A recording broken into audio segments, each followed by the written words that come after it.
আজ আমরা ক্লাস 9-এর একটা গুরুত্বপূর্ণ উপপাদ্য এবং খুব ইম্পর্ট্যান্ট সেটা নিয়ে আলোচনা করব। উপপাদ্য 20।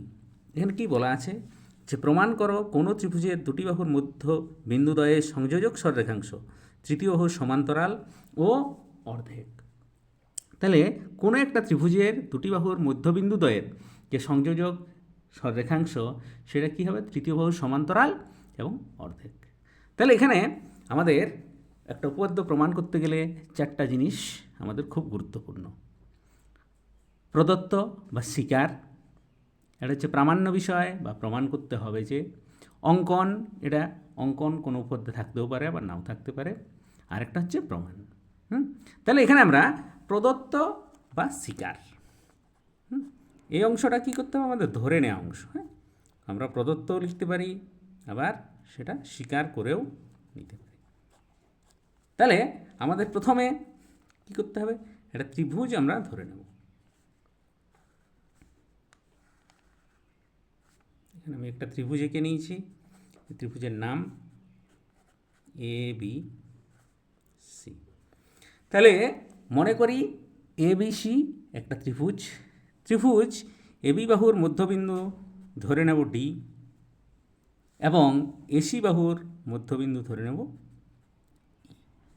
ঠিক আছে, এই ডিই যুক্ত করলাম। তাহলে স্বীকারে আমরা কি লিখব? যে মনে করি এবিসি একটা ত্রিভুজ যার এবি বাহুর মধ্যবিন্দু ডি এবং এসি বাহুর মধ্যবিন্দু ই, ডিই যুক্ত করা হলো। ব্যাস, স্বীকার শেষ আমার। এবারে প্রমাণ করতে হবে যে বা প্রামাণ্য বিষয়। হ্যাঁ, তাহলে এখানে আমরা এবার লিখতে পারি প্রমাণ করতে হবে যে। তাহলে স্বীকারটা আমরা এখানে লিখে নেব যে মনে করি এবি সি একটা ত্রিভুজ এবি যার এবি বাহুর মধ্যবিন্দু ডি এবং এসি বাহুর মধ্যবিন্দু ই, ডিই যুক্ত করা হলো। ব্যাস, স্বীকার বা প্রদত্ত আমার শেষ। এবার প্রমাণ করতে হবে যে এক নম্বরে কি হবে? এই যে ডি সাথে বিসি সমান্তরাল। তাহলে ডি, এটা হচ্ছে সমান্তরালের চিহ্ন, ডি সমান্তরাল বিসি। দু নম্বরে হবে আমার কি? এই যে ডিটা, এই বাহুটার কী হবে? অর্ধেক হবে। তাহলে ডি সমান হাফ 1/2 বিসি। তাহলে প্রমাণ করতে হবে যে ডি সমান্তরাল বিসি এবং দু নম্বর হচ্ছে ডি সমান 1/2 বিসি। এবার আমরা অঙ্কন। হ্যাঁ, তাহলে এই যে পরবর্তী স্টেপ হচ্ছে আমার অঙ্কন। অঙ্কনে আমরা কি করব? যে ইডি যে বাহুটা আছে, ইডিকে এফ পর্যন্ত এমনভাবে বর্ধিত করা হলো এফ পর্যন্ত যাতে আমার কি হয়? ইডির সাথে এফডির দৈর্ঘ্য একই হয়। তাহলে অঙ্কনে আমরা লিখব ইডিকে এফ পর্যন্ত এমনভাবে বর্ধিত করা হলো যাতে ইডি সমান এফডি হয়। এবং এই যে আমার বি এবং এফ, বি এফ বিন্দুদ্বয় যুক্ত করা হলো। তাহলে অঙ্কন হবে কি? ইডি বাহুকে এফ পর্যন্ত এমনভাবে বর্ধিত করা হলো যাতে আমার ইডি সমান ডিএফ হয় এবং বি এবং এফ বিন্দু যুক্ত করা হলো। এবারে আমাদের যে মেন পয়েন্ট সেটা হচ্ছে প্রমাণ। এই প্রমাণে চলে আসব। প্রমাণটা আমরা একটু দেখে নিই। দুটো ত্রিভুজ আমার তৈরি হয়েছে। এখানে এডি একটা ত্রিভুজ, আরেকটা আছে আমার এখানে বিডিএফ আরেকটা ত্রিভুজ। হ্যাঁ, এই দুটো ত্রিভুজ হইতে পাই।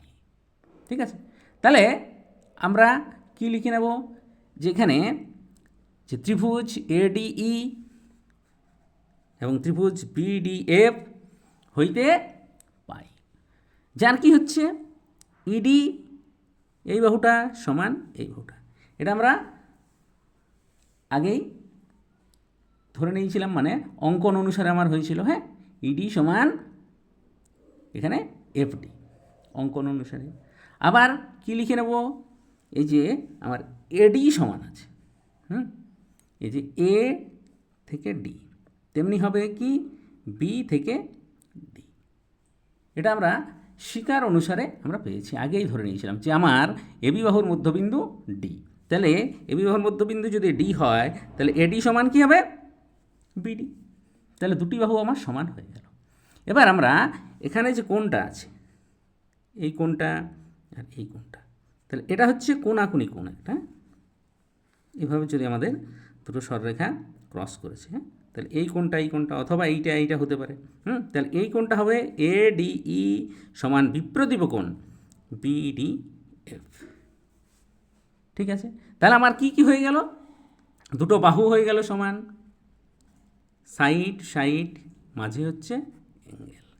তাহলে স্যাস শতসিদ্ধ অনুসারে, হ্যাঁ, এস শতসিদ্ধ অনুসারে এই যে ত্রিভুজ এডিই সর্বসম হচ্ছে বিডিএফ। এবারে আমরা ধরে নেব এখানে এই সমান, এই সাথে বিএফটা সমান, কারণ এই ত্রিভুজ দুটো যখন সর্বসম হয়ে গেছে তখন এর এই অনুরূপ বাহু হবে বি। আবার এই মানেই কে? আমার এই যে এটা এদিকে চলে এসছে, তার মানে হয়ে গেল আমার কি এই সমান ইসি। তাহলে ইসির সাথে সমান হয়ে যাবে আমার বিএফটা, এটা হয়ে গেল। এবারে আমরা কোণ ডিএই এইটার সাথে একান্তর কোণ কী হবে আমার? ডিবিএফ। এটা কি হয়? জেডের মতো কোণ হয়েছে। জেড বলতে দুটি সরলরেখা যদি আমার সমান্তরাল হয় এবং কোনো একটা বাহু ছেদ করে থাকে তাহলে তার কি হয়? এই যে একান্তর কোণ দুটো সমান হয়, তাহলে এটা সমান এটা, এটা আমরা লিখতে পারি। কিন্তু এরা হচ্ছে একান্তর কোণ, অতএব আমার হয়ে যাবে কি এই সাথে বিএফটা সমান্তরাল। এই মানেই চলে গেছে ইসি, তাহলে ইসির সাথে বিএফটা সমান্তরাল। তাহলে আমরা আগে পেয়েছি ইসি সমান বিএফ, এখন পেয়ে গেলাম আবার ইসি সমান্তরাল বিএফ। তাহলে কোনো চতুর্ভুজের যদি আমার বিপরীত বাহুগুলি কী হয়? সমান ও সমান্তরাল, হ্যাঁ, এখানে এক জোড়া বাহু সমান ও সমান্তরাল হয়েছে, তাহলে এটা কি হবে? একটা সামান্তরিক হয়ে যাবে। তাহলে এই যে বিসিইএফ একটা সামান্তরিক। ঠিক আছে, তাহলে আমরা সামান্তরিক যখনই হয়ে যাবে তখনই আমরা এটা লিখতে পারি এফই সমান্তরাল বিসি। এবার এফই মানেই কে? এই বাহুটাই, তাহলে ডি সমান্তরাল বিসি। এটা আমার এক নাম্বার যে প্রমাণ, এটা ছিল ডি সমান্তরাল বিসি, এটা হয়ে গেল, হ্যাঁ, ডি সমান্তরাল বিসি। এবার আমাদের 2 নম্বরটা আছে ডি সমান 1/2 বিসি। তাহলে আমরা বিসি সমান লিখতে পারি এফ, হ্যাঁ, তাহলে এখানে আমরা লিখব বিসি সমান ইএফ। আবার ইএফ মানে কি হচ্ছে? ED plus DF, ED plus DF. আচ্ছা, এই যে ইডি প্লাস ডিএফ, এই জায়গাটাতে আমরা এই ডি আর ডিএফ আছে, তাহলে দুটোই তো আমার একই, হ্যাঁ, আমরা একবার পেয়েছি ইডি সমান এখানে ডিএফটা, তাহলে ইডি প্লাস ইডি লিখে নিতে পারে, বা 2 ইডি হয়ে গেল। তাহলে এই যে দুইটা এদিকে চলে যাবো আমার, হ্যাঁ, তাহলে বিসি বা 2 ইডিটাকে আমি ডিএ লিখে নিই, ডি 2ডি সমান বিসি। তাহলে ডি সমান কী হয়ে গেল আমার? এটা দুইটা গুণ ছিল, এদিকে হয়ে গেল ভাগ হয়ে যাবে 1/2 বিসি।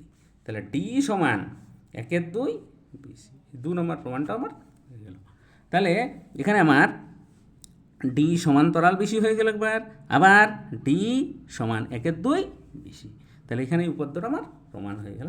তাহলে এটা হচ্ছে প্রমাণিত, হ্যাঁ, প্রমাণিত, হ্যাঁ।